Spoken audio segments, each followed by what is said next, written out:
call the Cocalico Township Supervisor meeting for March 5th. Order, please rise and pledge allegiance to the flag. I pledge allegiance to the flag of the United States of America and to the republic for which it stands, one nation, under God, indivisible, with liberty and justice for all.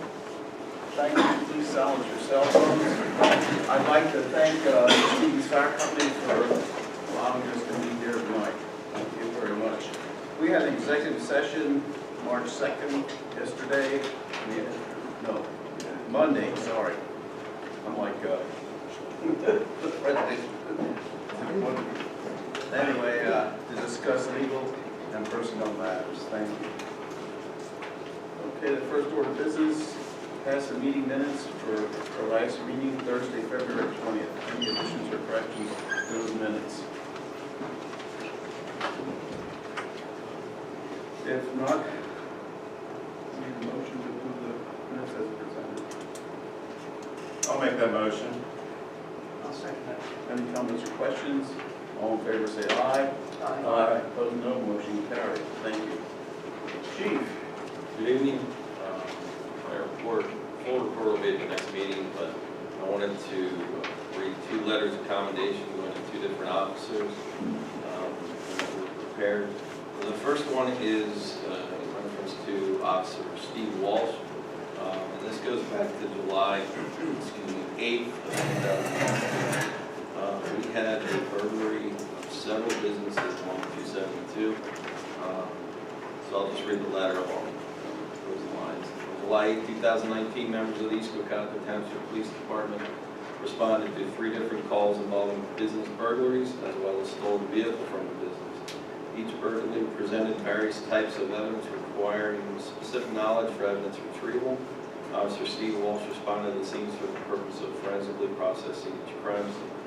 Officer Walsh spent several hours processing the crime scene and several more hours collecting, packaging, photographing, and analyzing the evidence collected.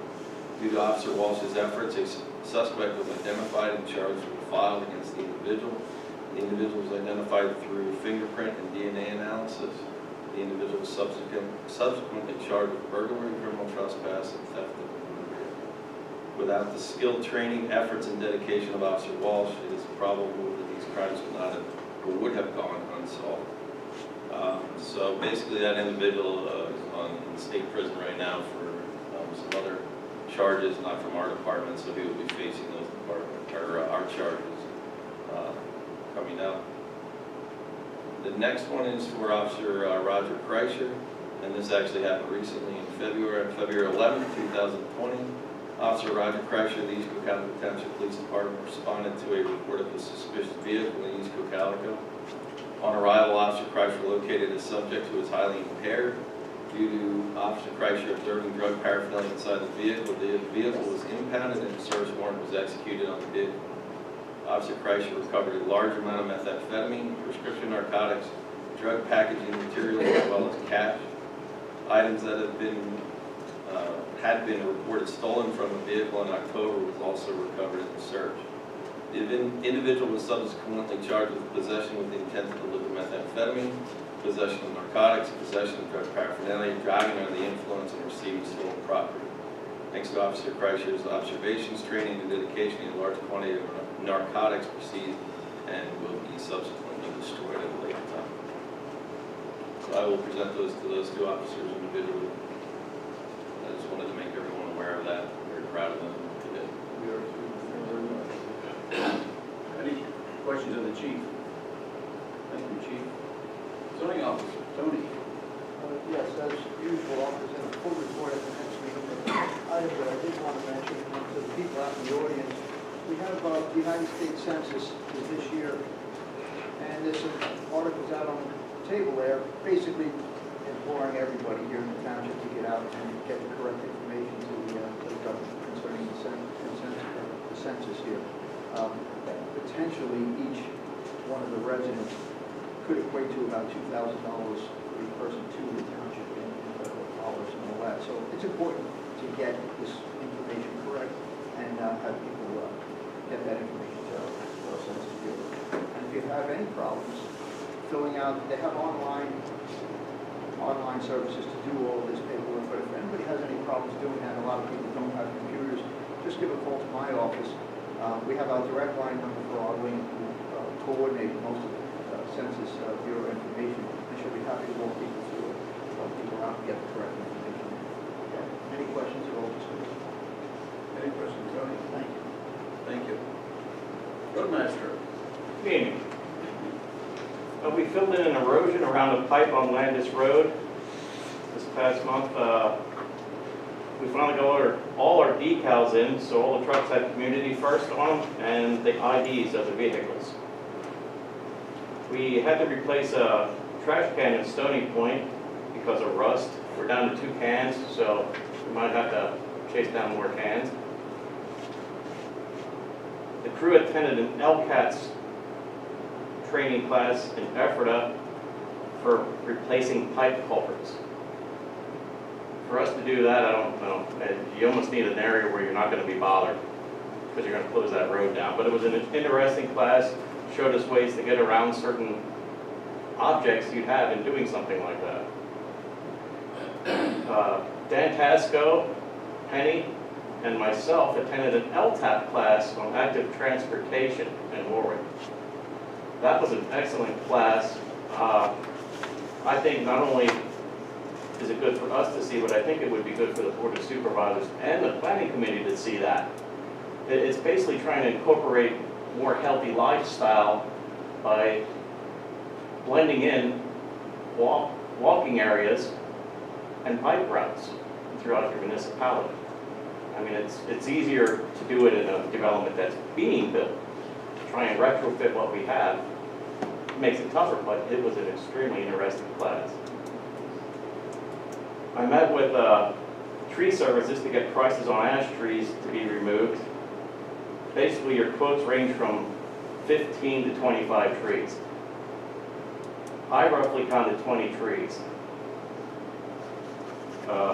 It's something that would get done by a contractor faster than we can do it, but it's your choice how you'd like to proceed. If you want us to take them down, I'll try and fit that into the schedule. It's going to prolong everything else we have to do. I met with both Stewart and Tate and AMS to get ideas for road repairs next year. Next year I'd like to try and get into Reamstown Heights and try and get that development done. I did get a price from New Enterprise. It was phenomenal. At that price, we'd probably have to take that development and split it in half for 2 years.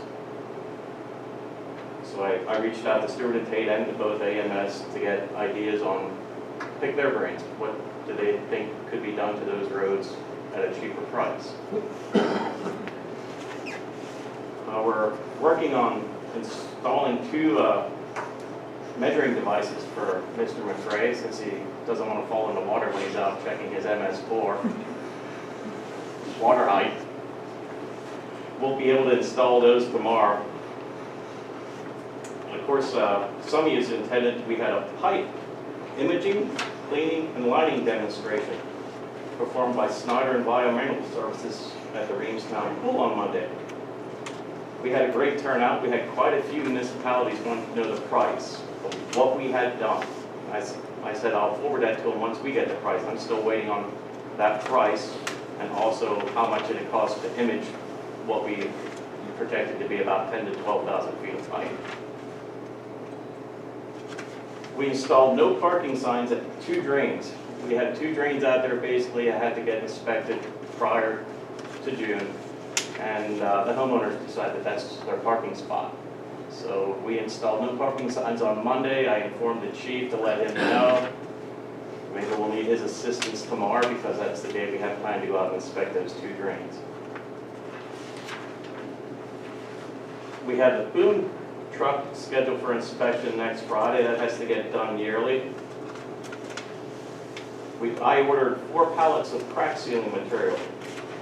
We basically used up a pallet and a half that we had on hand, and we're basically through another half a pallet that we just ordered. That's basically, since the weather's been this way, we've been going through crack sealing, which that's a good thing.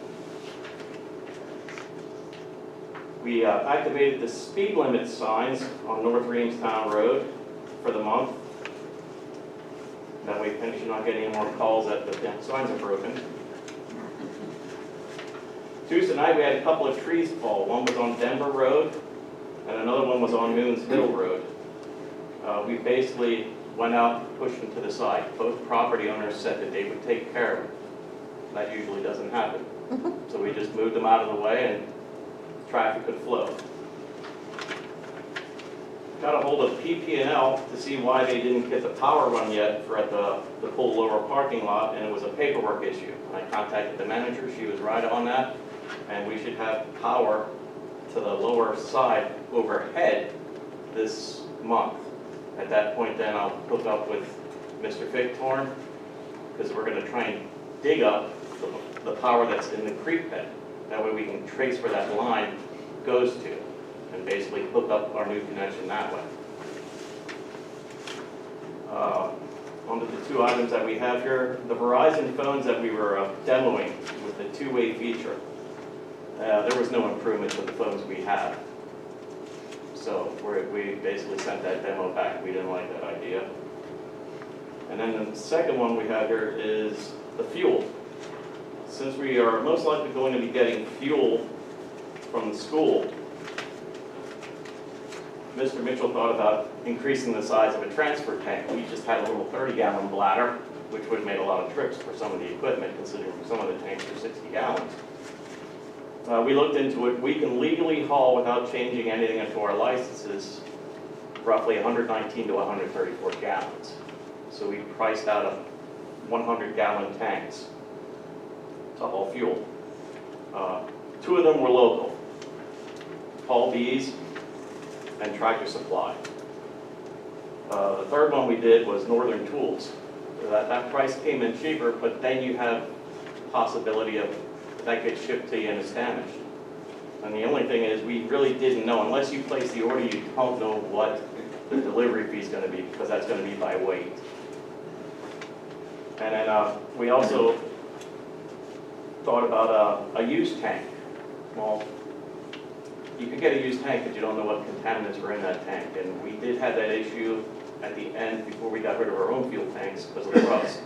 I mean, we changed the filters regularly, but still particles were getting into the fuel tank system and messing the trucks up. So if it was my call, I'd take one of the local suppliers, either Paul B's for the equipment or Tractor Supply out of New Holland. And that's all I have. Okay, any questions of the roadmaster? Thank you, Chris. What about the tanks? Yeah, I follow Chris's thinking there on those tanks too. You do take a chance with the used tanks, and it's probably not worth it with the new equipment we have there. You'd be looking for trouble. So, I think both local bids are competitive. I see it as competitive equipment with both places. Is that your outlook on it too? That's my outlook. I mean, if we purchase that tank, since it's local and there's an issue with the tank, it's a little easier just to take that tank to them over getting it from catalog and having to pay to ship it back then. Yeah, more than likely, even just on the tank part, they might be getting from the same supplier. It could be the same tank. Actually, the tank I was looking on through the catalog was the same tank that Tractor Supply has. Did Paul B's that same tank too then? That was a different style tank. It was still a 100-gallon tank though. Oh, okay. Is it a better tank then, you think?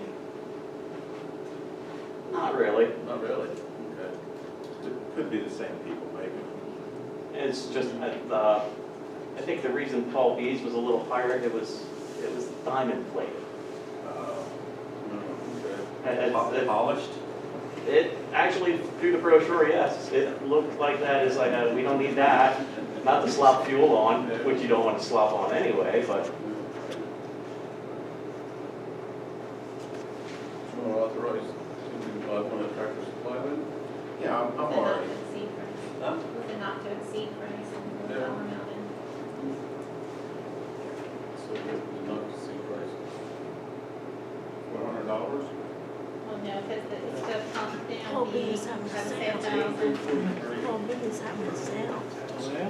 They put their signs all over the place. I wonder if that would apply to the tank. $100. I'll make a motion that we authorize the roadmaster to get a 100-gallon tank from Tractor Supply with a price of no more than $900. With associated equipment. So that's the fuel pump. Yeah, Right, Jeff? Yes. the price I gave you, I bumped them up about $25 because I don't know if these tanks come with hardware to actually attach it to the truck. I mean, it's gonna be just a couple bolts and everything else, but I put that in every one of those prices, so it just gave a little buffer for the purpose of us mounting them. So that motion should be the tank And tank with associated equipment. and then hardware. Yep. For no more than $900. Think I'd be good? Yes, that should be. Okay, I'll second that motion. Okay. Any comments or questions? All in favor, say aye. Opposed, no. Motion carried. Any questions, Roadmaster? Let's talk about the trees for just a minute. Sure.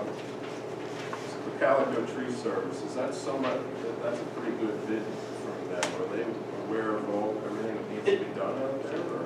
I had him out there, it's basically a two-man crew. He was working for a tree service up in Lebanon, and he just decided he was going out on his own.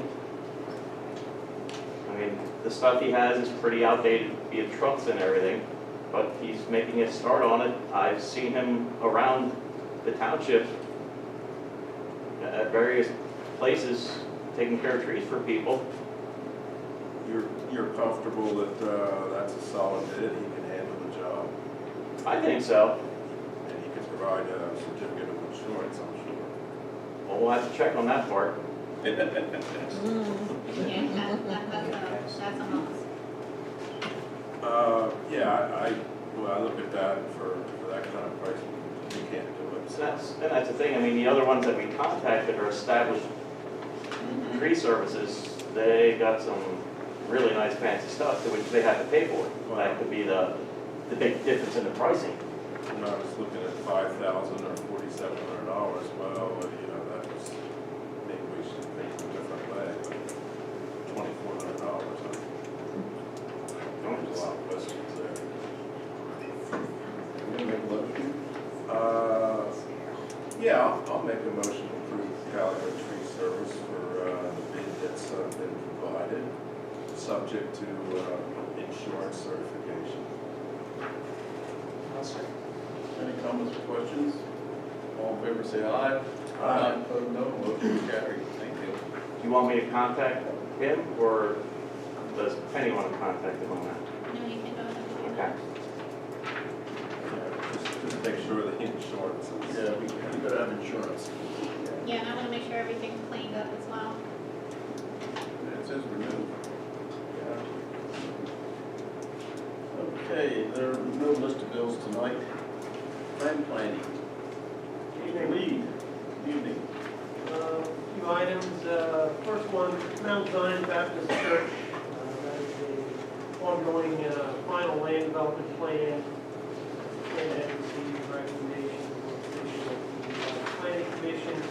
The applicant's consultant continues to work on certain detailed aspects of the project and coordinating those with the authority. The issue tonight would be to accept the time extension offer. Applicant's engineer, Stackhouse Bensinger, submitted a time extension on February 28th, operating to extend the deadline 90 days. Within that, they indicate that some of the building design aspects are still being worked out and finalized, which could impact connections and design of proposed utilities for the project. So we're hoping to continue to resolve this. So, unless there's any other questions, the motion would be to accept the 90-day time extension offer as submitted by the applicant's consultant dated February 28, 2020, which will extend the deadline for action on the Mount Zion Baptist Church final land development plan until June 18, 2020. And I don't think anybody's here to represent it. Okay, I'll make that motion. I'll second it. Any comments or questions? All in favor, say aye. Aye. Opposed, no. Motion carried. Thank you. The next item is related to Morganshire Development, the final phase, phases 2 and 3. I think it was at the last meeting, there was a release of financial security relative to roadway maintenance period expiring. There was also some completion of work related to the development, I'd say primarily associated with build-out of homes and the associated sidewalk and driveway aprons, and some incidental things prior related to the roadway. As a result, there will be an ability to release a portion of the remaining financial security. The applicant had requested that be done, so the motion tonight would be recommended to be authorized $80,595.90 reduction in the current financial security being held by the township for Morganshire Phase 2 and 3, resulting in the remaining financial security being reduced to $58,572.20. I'll make that motion. I'll second. Any comments or questions? All in favor say aye. Aye. Opposed, no. Motion carried. Thank you. Before we go to the next item, I'll go here to highlight that, I assume. Just wanted to update you briefly on an item that we hope to discuss in more detail at your next meeting, and that would be related to the Wabash development directly adjacent here.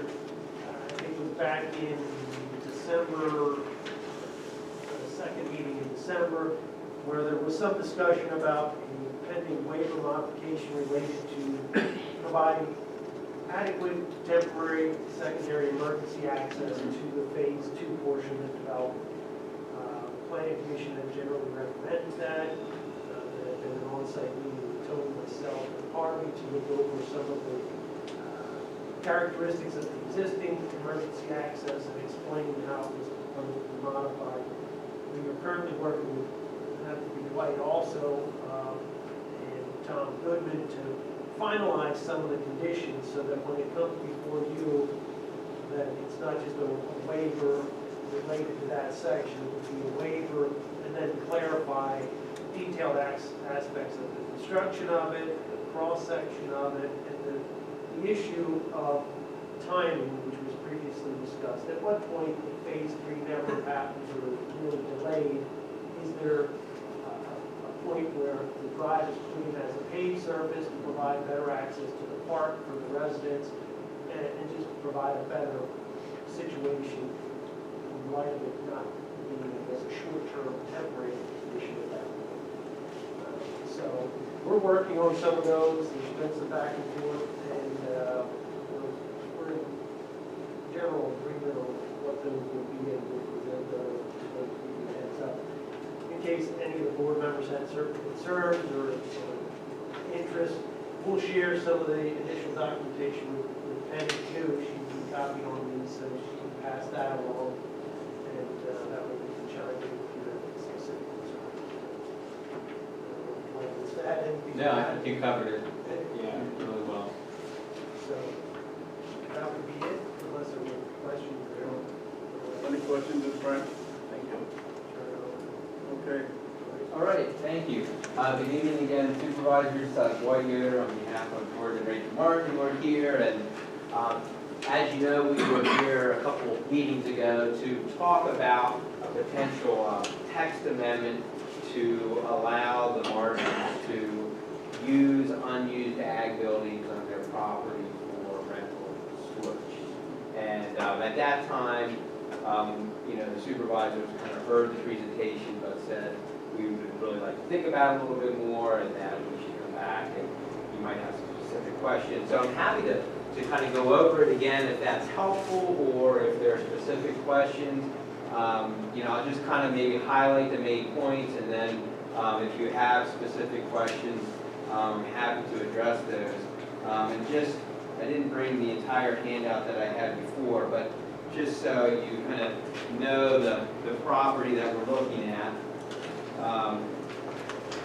It's a 73 acres, 72. Yeah.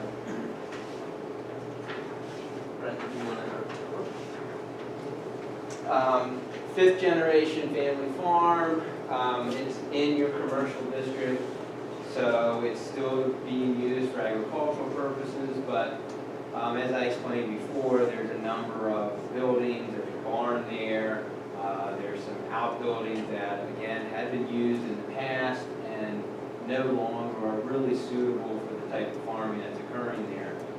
They want to keep it as a farm, even though it's in the commercial district, which is counterintuitive a little bit, but they'd like to continue to farm it, and they'd like to be able to use some of those buildings to generate some additional income to help support the farm. The proposal that we had made before was to allow farm occupation in the commercial district, which is already allowed in the ag district. So the ag district currently allows a farm occupation. In the commercial district, the farm occupation is not included, which doesn't make a lot of sense because an agricultural use is included in the commercial district. So they're allowed to use it for ag, but they can't have a farm occupation to support it. We did take a look at some of the other properties because initially the idea was to look at maybe an adaptive reuse of structures, and I think the board and Brent and Tony all said, you know, we're just a little concerned of the unintended consequences across the entire ag district if you add that. And so we kind of went back and tried to look at this a little more closely. The farm occupation is already in the ag district, so it's not changing anything that's not already there. This would allow some flexibility for those few farms, and I suspect there's not many other farms that are in the commercial district, to essentially have the same ability that farms in the ag district have.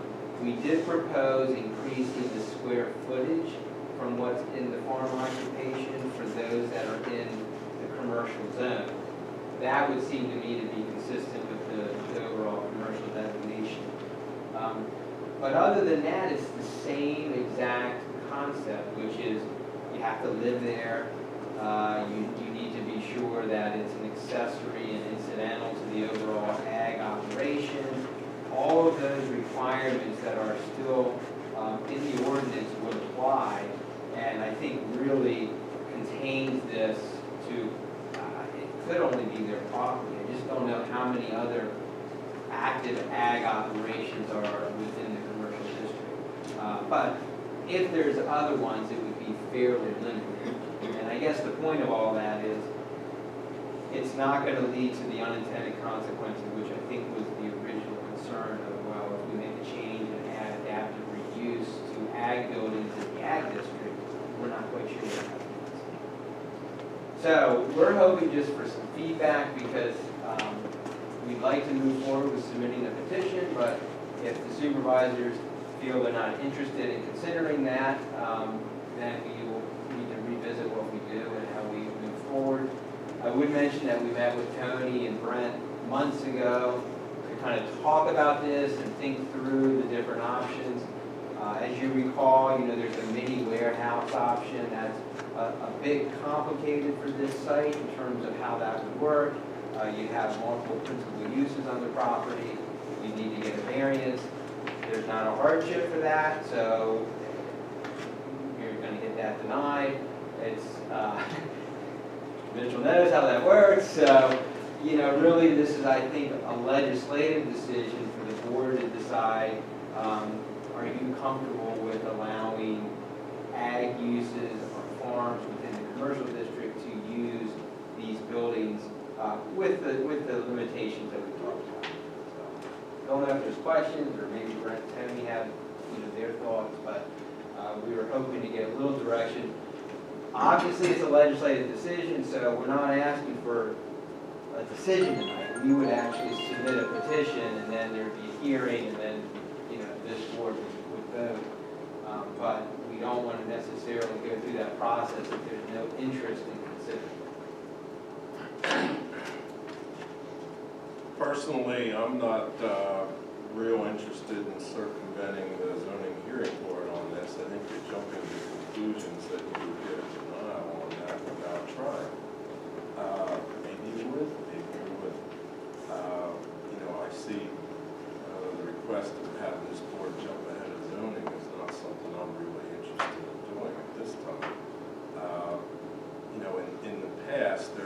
text amendments when the zoning was not correct and it was a denial. And, I think we're jumping ahead here from my perspective. Yeah, I mean, the only response that I would say is, I can't justify a variance. I don't know how I'm gonna go to the zoning hearing board and say, we're using it for ag purposes and we also wanna do mini warehouses. And so, the ordinance doesn't permit it. I mean, so it's real, I guess I would respectfully disagree that we're not jumping, we're respecting the zoning board, which is, they're strict with how they apply the variances. And frankly, we've been to that zoning hearing board multiple times, and variances are not granted. And so, it's frankly a waste of money, in my opinion. Because you're gonna go, we're not gonna be able to justify it, and they're gonna say no, and then we'll be back here. So I guess I see the ordinance as restricting this use, and it does. I mean, the ag district allows farm occupations. The commercial district allows agriculture, but not farm occupations. So whether that was by design or whether it was an oversight, it doesn't make a lot of sense to me from a planning standpoint if you're allowing ag use in the commercial district, but not a farm occupation. It just seemed out of sync. And I think from a policy standpoint, every municipality in Lancaster County does whatever they can to protect farmers and help farmers.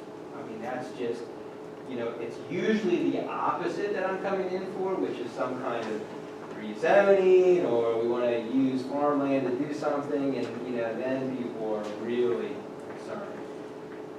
This is the exact opposite. Here is a fifth-generation farm family that wants to keep it as a farm. So I just would encourage the board to think about that. I think what we're asking for is very narrow, very limited, and is going to help them continue to keep it as a farm. But ultimately, that is a legislative decision. I think that's what this board has to decide. There again, I would comment as well. I think there's, of all the farms in the township, maybe this is the only one within the urban growth boundary too, which gives them a lot of flexibility in going down many avenues. And, I think that, puts them in a unique situation in that respect too. There's farms throughout the township that don't have the commercial ability that this one does. So, I look at there's other avenues for them to go down, land development, other ways to use that property that I think would be more fitting in my opinion, but that's just me. Question that I have is, did we ever get killed how many properties were similar like this that have been around for a long time? I know we referenced it, but I'm just curious. Right, do you know? No, when you say like this, I guess you're back to what?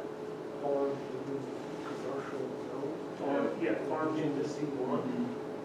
Yeah, I mean, it's really that 272 corridor, really, is It's really just a one. yeah, I mean, I assume there's a few. House farmers, real further down.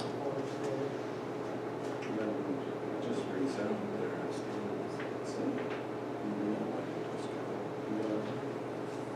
Forms. It's a handful or less. I guess I frankly don't understand why. I understand that there's a commercial zone and that they could maybe chop this up into some kind of corporate development but from a planning and land use standpoint, I don't understand why there would be any concern with what's being proposed when that's essentially what's allowed for other farms in the township. I mean, unless you're telling them, we want you to develop this as a commercial property, we don't want you to keep farming it, but just because land's within a zoning district, I think wouldn't necessarily dictate that you want them to not farm it. That would seem to be counterintuitive with what the county stands for. Even though eventually, long-term, that's probably where it's heading, because that's what they go with. But to keep it in farmland for as long as possible, that to me seems like a bad idea. And if it were a farm-associated enterprise, that would be a perfect spot in my mind for gourmets or agritainment situations that are out there. But you couldn't do that under the ordinance. That's my whole point. You can't have a farm occupation, because that's exactly what it would allow them to do. And the other thing is, we did check about clean and green. This isn't not gonna be a problem with triggering rollback taxes on the property. So again, this is the type of rural enterprise farm occupation that is common on farm and ag properties. So, yeah, I mean, I guess I'm struggling with the resistance, because it doesn't seem like it's exposing the township to really anything.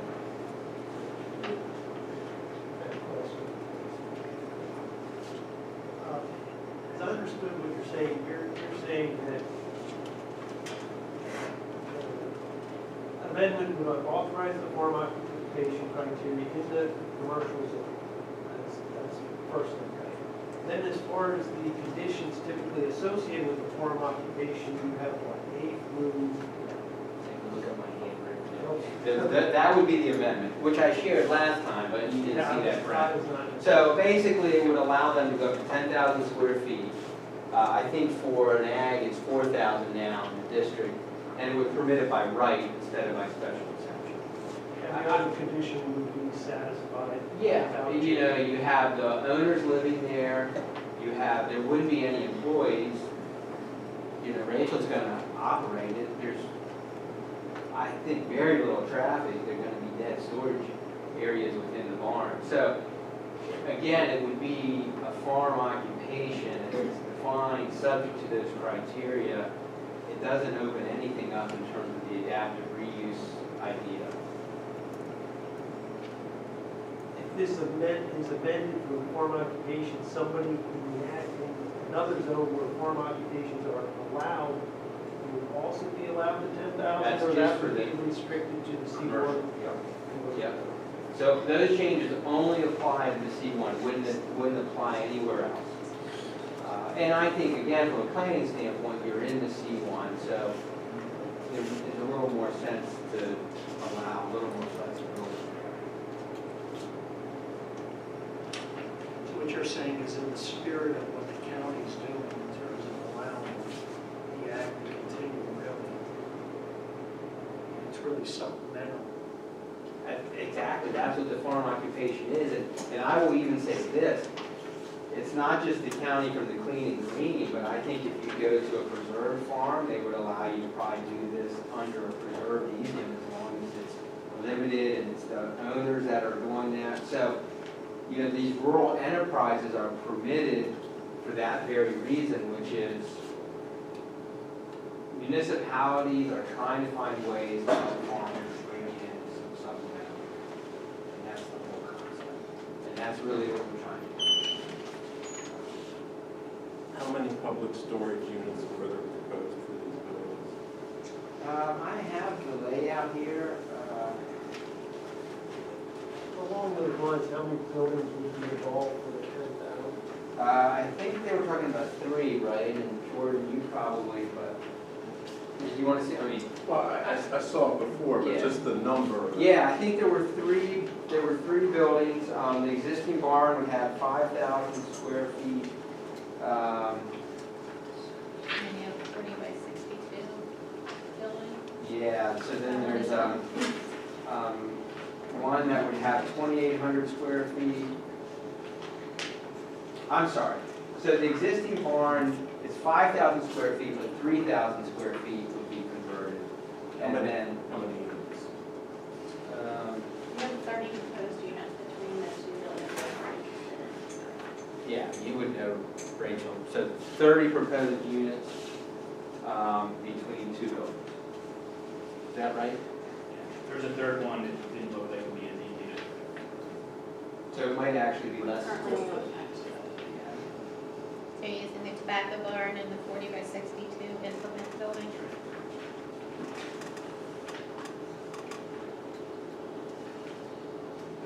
What would be the total square footage? Between those two, it's about that 6,000. So, yeah, now you're.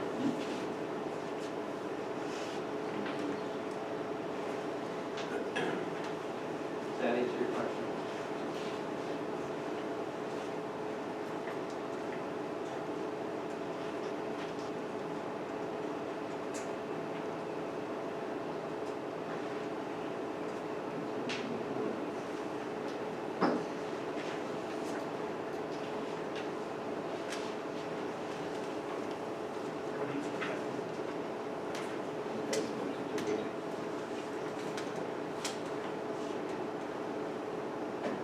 Well, just as, when your comment about the farmland preservation there, again, I'm familiar with that because I serve too. And I know that they're liberal in the way they look at different on-farm businesses. But, you know, here again, you're looking at something, you're bringing potentially 30 different clients onto the property for 30 different units. I don't look at this any way than a commercial storage unit business here. I don't know the preservation on that favorably under that. Well, I mean, the good news is it's not a preserved farm. Well, I My point was- know, but if you're gonna try and make that analogy, they would if it was a single person. I think they allow a lot of stuff. They do. They do. That would be commercial uses. But I think my point is, you're already allowing this in your ag district. So, I mean, this isn't a question of whether this is appropriate on a farm. You've already made that legislative decision in the ag district, it is appropriate. You allow it. So the question that I'm trying to understand is why would you not allow it in your commercial district? But that makes no sense to me, at least from a planning standpoint. And this is their personal property. This is, you know, I think there can be reasonable restrictions on the use of personal property, but I mean, it's your legislative decision, but I guess I'm struggling to understand why local government would be concerned in a commercial district to allow a use that they're allowing in the ag district on a farm. Can I ask Doug something? Sure. Remember, Doug, sorry to put you on the spot, but I remember Eversold wanted to change the chicken houses to storage units, wasn't it? And what was the reason we said no? Now you are putting me on. I'm sorry, yeah, I'm on the spot too, because I can't Our remember. forgetter's getting better. Well, mine is too. You know, that, Again, but there's something different there. Yeah. We're talking about commercial zoning here. Yeah. You didn't have that at the Eversold. And I have a problem here because, and I agree with White, I agree with him 100% on this one. This makes no sense. We're talking one property that's so unique in the whole township. It's unique, so don't try and put it up with anybody else. These people are spending money coming in and asking for permission when we all know people who just go ahead and do it and then ask for forgiveness. Oh, yeah, I Don't do even that get their too. fingers snapped. But I'm thinking, if I voted no for somebody else and I vote now, am I being a hypocrite? well, No, you're God, not, I because don't, it's two different things. That's what we're sitting here Yeah. telling you. This is all about this swirly, stupid zoning. And I had an issue one time, many years ago, that involved my house with the same, not the same, but it was a zoning issue, and Bob Steele and I went round and round, and the board had to change it because of the way it was written. It was wrong. I could have built something in the front of my house, and the zoning was saying it was my backyard. Now, that's how stupid it was, but we had to rewrite it, and I think what he's asking for makes perfect sense. I commend the kids for at least coming in and asking for permission, and because of the zoning involved, See, we wanted something low impact. We Yes. do a corn maze, but the argument for 30 people being too many and 1,000 people a weekend not being too Right. Kind That's not the argument. of, so we didn't want that many people on our farm. I mean, the average visit to a storage unit is once every 2 months. But you have to remember, there's been many farms in this township who have done businesses on the side, and the one that sticks out in my mind is and I can't remember his name, the forerunner to Sturdyville. He was building all those animal stalls up on his farm, and when I was on the board, and Tony's shaking his head, we were getting calls about the tractor trailers coming in the middle of the night, and the noise and everything else. And we let them go, and he wasn't even a commercial. He was in a farming district building stalls, and he did the right thing, because we put enough heat on him, he moved out and put his building where it's supposed to be. This isn't that. He's already in the commercial. And I respectfully disagree with Jeff on this one, because it's so, by your own admission, by that board, your board's own admission, this is the only one in the whole township. You're gonna punish these people because they came in and tried to do the right thing. And I can start naming people that, like my wife said, they got caught, and then they wanted to come in and ask for forgiveness instead of doing it the right way. It's only 30 units. See, where I'm struggling is, Just like, well, we have these 2 units that they paid land development and everything else to put storage places in. You're just gonna redo a barn and stuff. We're gonna get flack back from them too. Well, yeah, but it's not the same, it's commercial. Yeah, It's not the same. It looks the same, but it's They're not not. living there. No, they're not living there. That's true, they're not living there, the number of units necessarily, that's not the criteria. Square Yeah, I mean, I footage. think that's a little bit of an arbitrary thing, it's the square Yeah, footage, square and footage, if my yeah. clients are saying 6,000, we A had, unit is based on your square footage. You could make big ones or small because it's kind of, yeah. yeah, I think it's But more than. I'm thinking about the traffic on that road, because that road is not that swift. Yeah, I mean, in some ways, this is such a low driver of trips in terms of It's the use. I mean, if you put anything, if you put a farm market in there or something, you're gonna, so. Well, again, we're not asking for a decision. And I understand that, you know, you may change your mind if you say that we can proceed. But, you know, I guess we're just trying to get a sense. Well, and I want to say this for my fellow board members, where I'm struggling a little bit is I'm thinking of the intent and the spirit of what the county's trying to do, balancing what we're trying to do here in this Cocalico.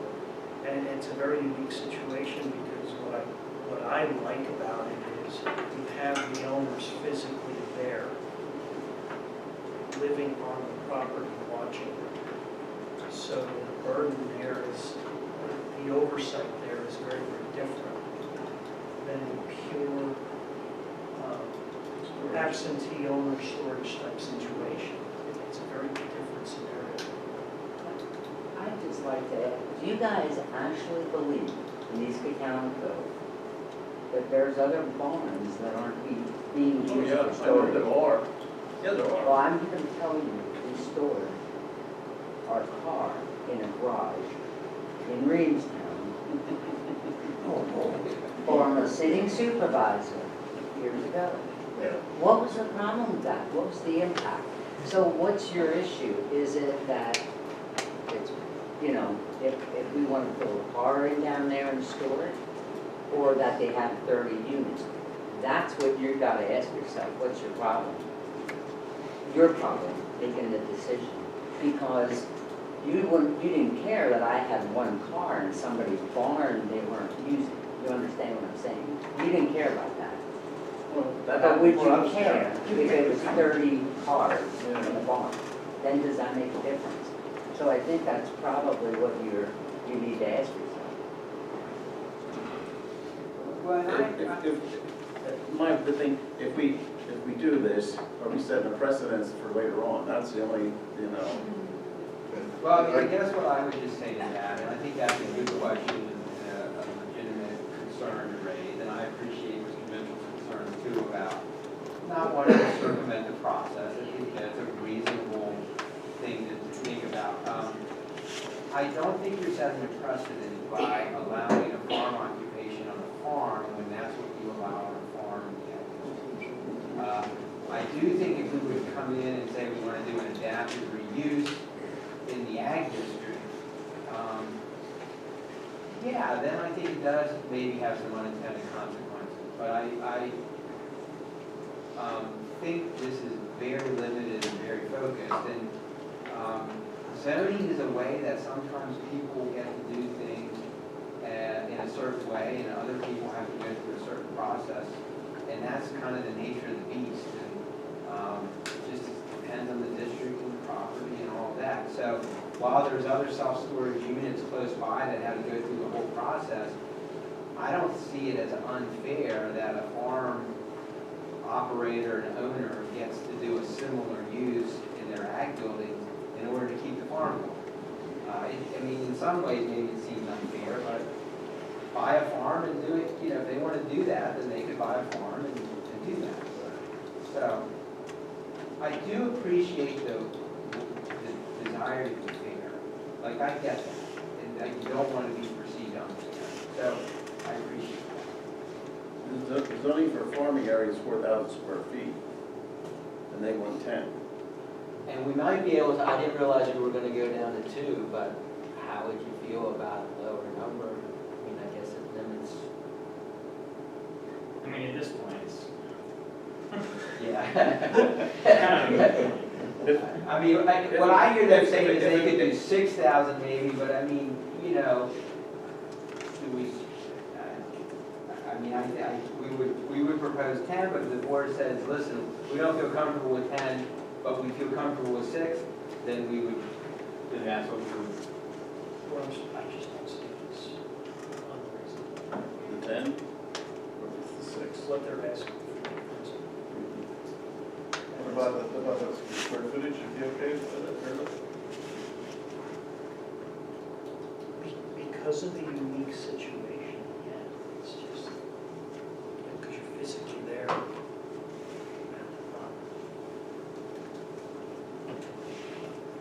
only on the side.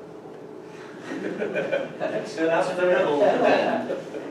fair. I mean, I respect that. Mr. Yoder, you could be here representing one of the other storage unit people. You'd be making just the opposite Well, I case. mean, I don't know about that, but, I mean, I appreciate the discussion. This is how the legislative process is supposed to work, and I think it's exactly, I mean, maybe I'd propose 8,000 square feet to bring it down a little bit. That would seem, give them a little bit of latitude, but maybe not be as big as, and if that's something the board would consider, we would start the process, and like I said, if you wake up in the middle of the night, you decide that you don't want to approve it, then we have to live with that, but, really, we just want to get some feedback about the procedure. See, farm is 4.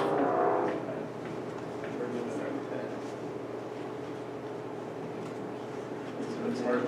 Yeah, it's a commercial zone. It's a catch-22.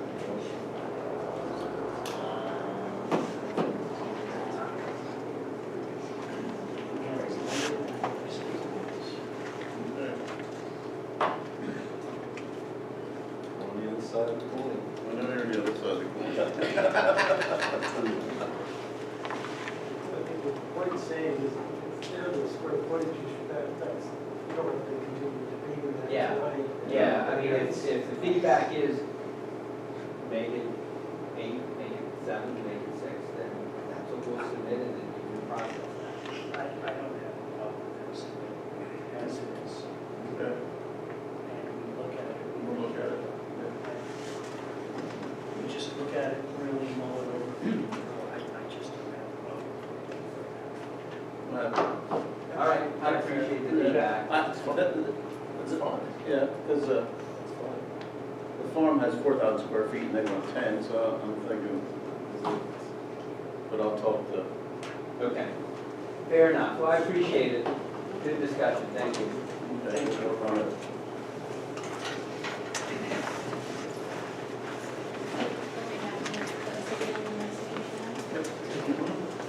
See you next meeting.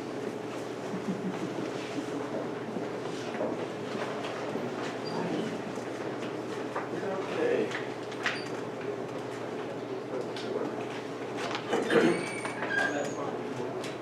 2020 road project advertisement consideration. Yep, we're all ready to go out to bid and bid for 2020 road projects as submitted by our Public Works Director. So we advertise, authorize the to proceed with the required advertising.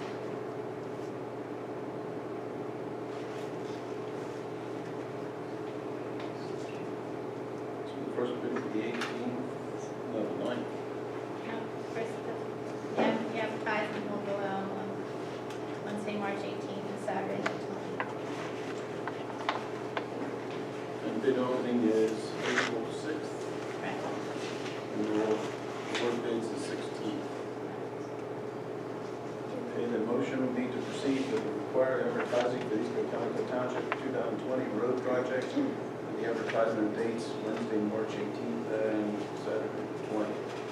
I'll make that motion. I'll second it. Any comments or questions? All in favor say aye. Aye. Those no, motion carried. Thank you. Next thing, toll roads. I got a letter from the Reamstown Tire Company. Do you want to read or shall I? Oh, go ahead. Reamstown Tire Company would like to formally request permission to conduct a donation collection point or toll road on the intersection of Reamstown Road and Church Street, East Cocalico Township, on Friday, April 10th, 2020.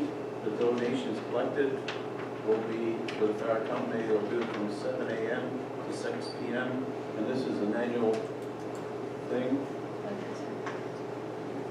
So I'll make a motion we approve that. Any comments or questions? All in favor say aye. Aye. Those no, motion carried. I also have a letter from Stevens Fire Company requesting permission to do a toll road Saturday, March 21st, 2020, 8 to 4. The fire company would like to use the intersection of Line Road and Stevens Road No, Wabash, they're changing it from Line and Stevens to Line and and Wabash because of the four-way intersection stop sign. Which would be this. So I'll make a motion we approve their, do their fundraiser there on March 21st. No, second. Any comments or questions? Thank you. Any comments from Barbie or? Make sure you go through Reeves. Don't keep driving out of the road, that's right. It's on your windpoint, Reeves, not the other way. Yeah. I went through Reamstown once. Come through everywhere. All right, if the chief lets us, we'll read the road traffic. Don't go to that part of the You didn't see me last year do that. You weren't out there. But I did. Hey,